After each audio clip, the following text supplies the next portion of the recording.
Hello Bookish friends, welcome to my August wrap-up part 2. In this video I will talk about the 7 works that I finished in the second half of August. And like I did in my previous wrap-ups, I will insert the clips soon after I finish those works.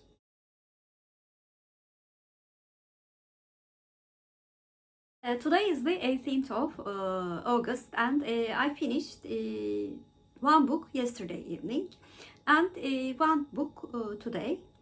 The book that I finished yesterday was the book that I was reading actually for more than a month, which is very rare for me. The Winners by Fredrik Backman. This book is the third book in Beartown series, and it takes place 2 years after the second book ends.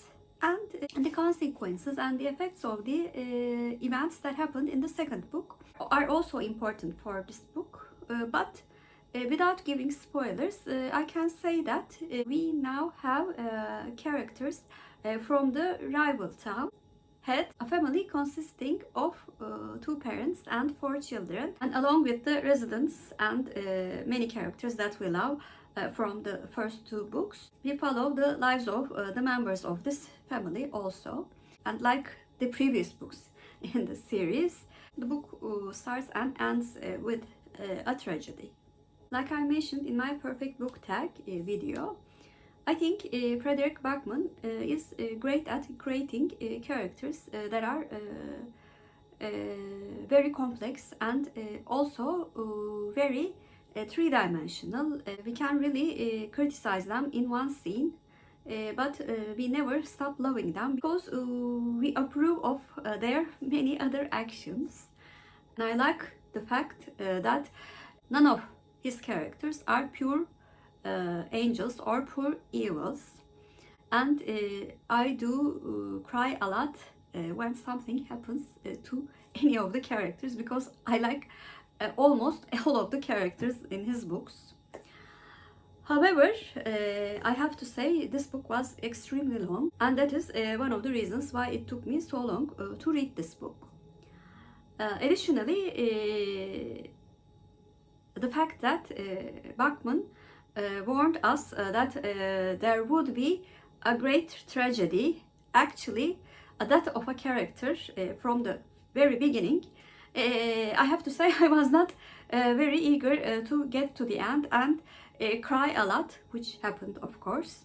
So I have to say I have a problem with Backman's writing style. The feeling of doom and gloom never left the book, even while reading the happiest scenes for my beloved characters. Although in this book it was much less, I also do not like some of his generic sentences which can be easily used in social media as very effective one-liners. So I have a very complex relationship with Fredrik Backman's books.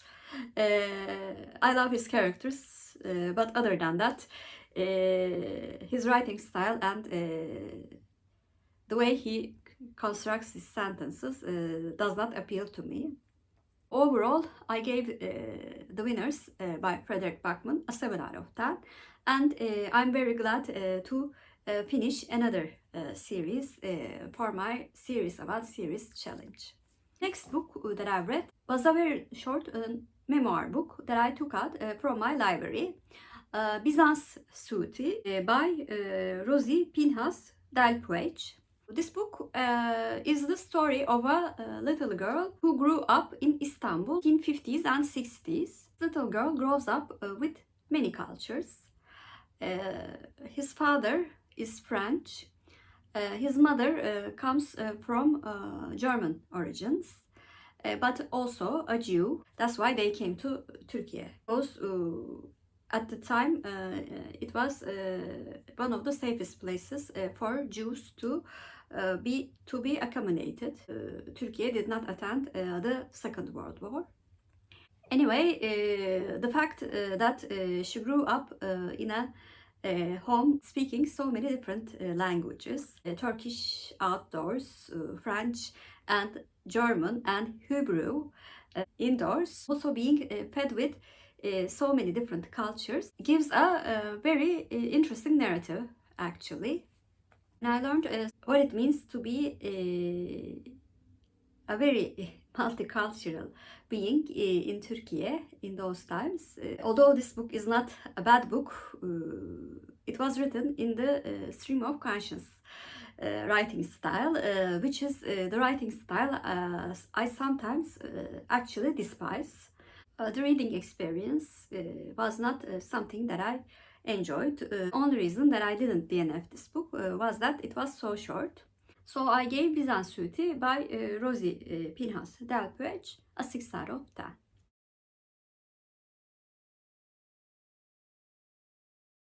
Today is the 20th of August and I finished the book that I was reading for Garbaugust in the third week, which was Big Damn Hero by James Lovegrove. This book is a novelization of the TV series Firefly, sci-fi TV series. In the timeline between the end of the series and the TV movie Serenity. In this book, when picking up a dangerous cargo for Serenity from the planet Persephone, Captain Malcolm Reynolds disappears, and it seems like he left the planet by his own. However, knowing the captain, and the captain would not, of course, flee his ship, the crew of Serenity try to discover the mystery behind captain's disappearance.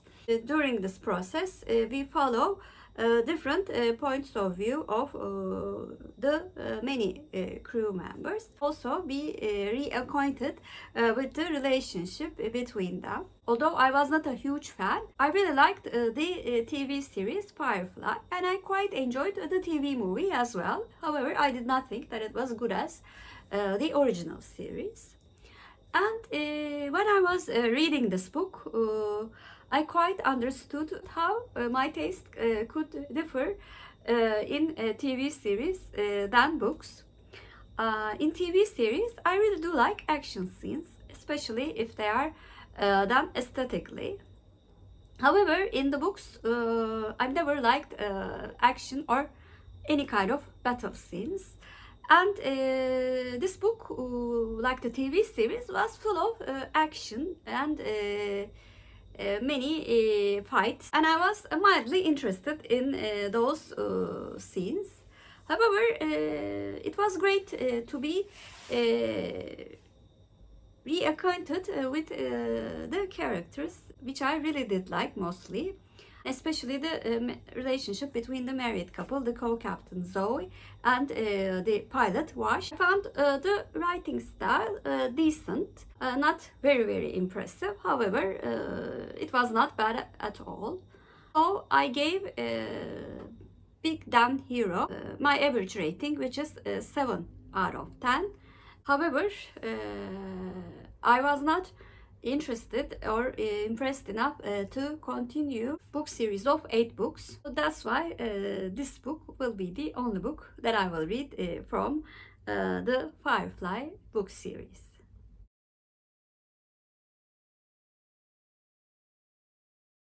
Today is the 24th of August and I finished the book that I was listening for Fear of Missing Out Book Club, which was The Song of Achilles by Madeline Miller.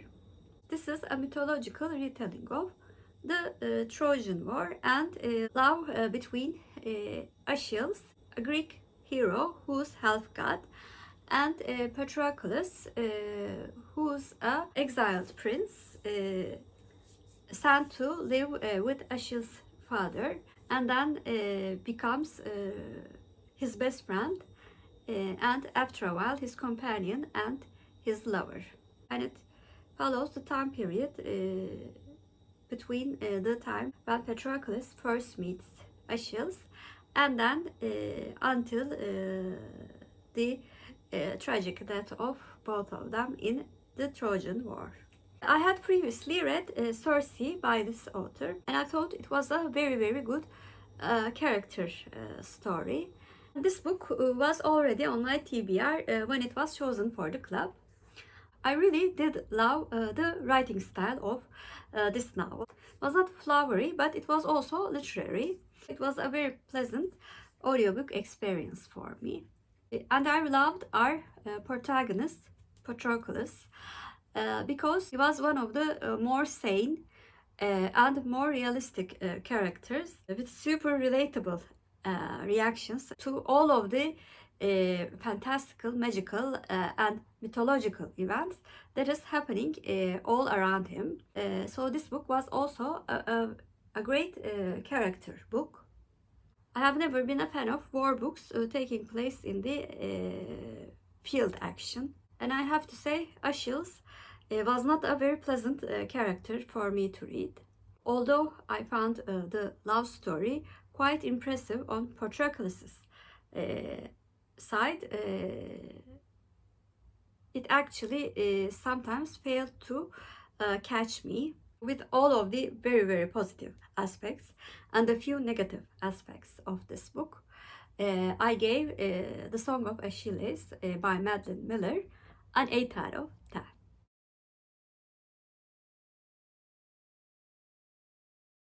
Today is the 25th of August, and I finished the book that I was reading for Series About Series project, for the prompt of starting and finishing 3 trilogies. The first book in Crazy Rich Asians series, titled the same, Crazy Rich Asians, by Kwan.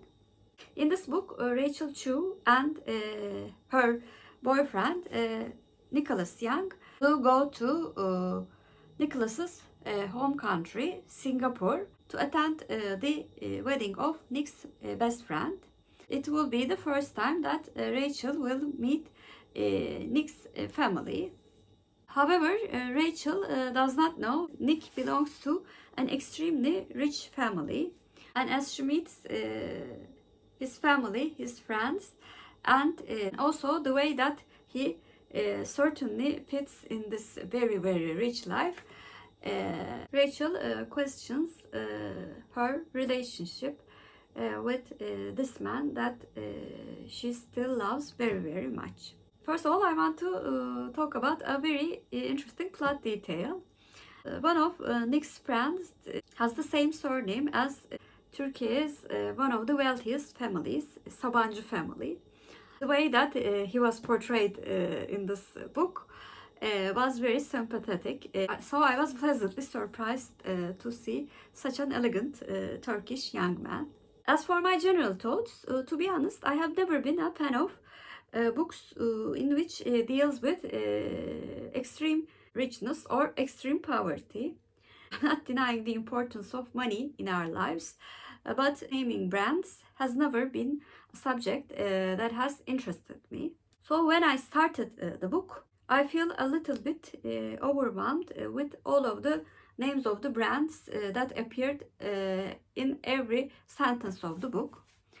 But after a while, I decided to ignore the brands and think of them as just clothing or jewelry or accessory items. And it became much more easier for me to adapt into the story. The fact that Kevin Kwan's writing was very accessible and very easy to follow also helped a lot. The fact that Nick hid his wealth bothered me a lot in the first half of the book. However, in the second half of the book became much more meaningful, and also some of the loose threads started to connect, and there was a side story of Nick's cousin, which I loved very, very much. And because most of the characters were sympathetic or intriguing, I'm very glad that I will read the next book in the series next month. So overall, I gave Crazy Rich Asians by Kwan an 8 out of 10.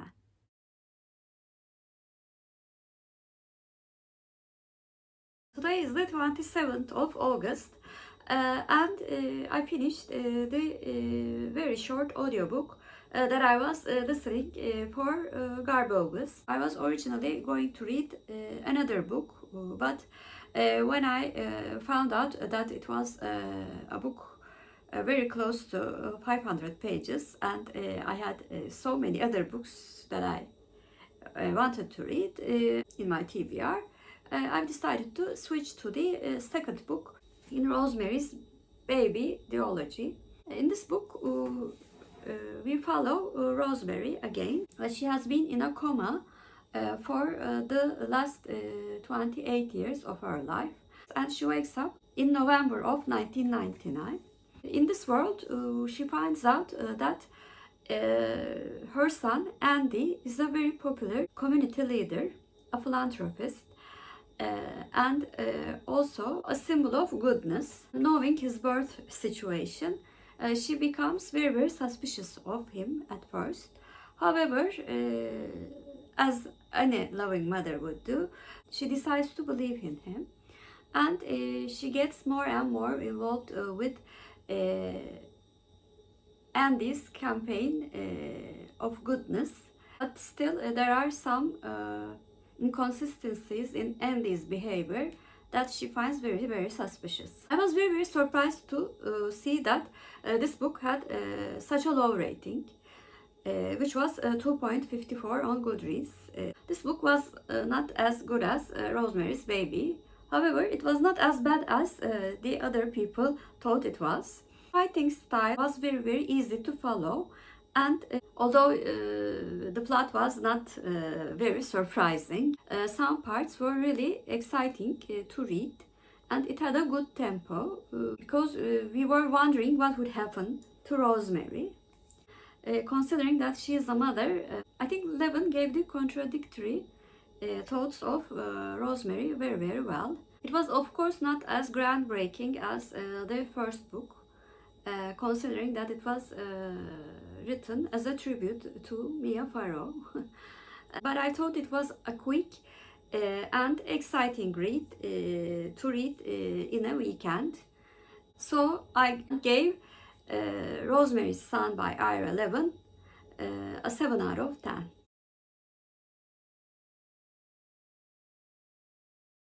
Today is the 30th of August and I finished my 100th work today and I achieved my Goodreads goal. I listened to a science fiction short story classic which was called The Tunnel Under the World by Frederik Pohl. In this short story, we follow a man who one day wakes up to which seems like a normal day. However, there are some brands that he does not recognize. Although he's suspicious, he thinks that it's a new campaign. However, the next day, he wakes up to the same calendar day. He seems to be the only one remembering it. And he tries to investigate what is really happening all around him. I really did like how focused this science fiction short story was, and impressed by how good it was structured in such limited words. For the twist at the end, maybe more experienced science fiction reader would guess it. However, it was quite a surprise for me. So I gave the short story The Tunnel Under the World by Frederik Pohl an 8 out of 10. Those were the 7 works that I finished in the second half of August. Please comment down below, have you read any of the books that I mentioned in this video? And if you're a new viewer, first of all, welcome. Please like and subscribe. Hope to see you very soon. Bye.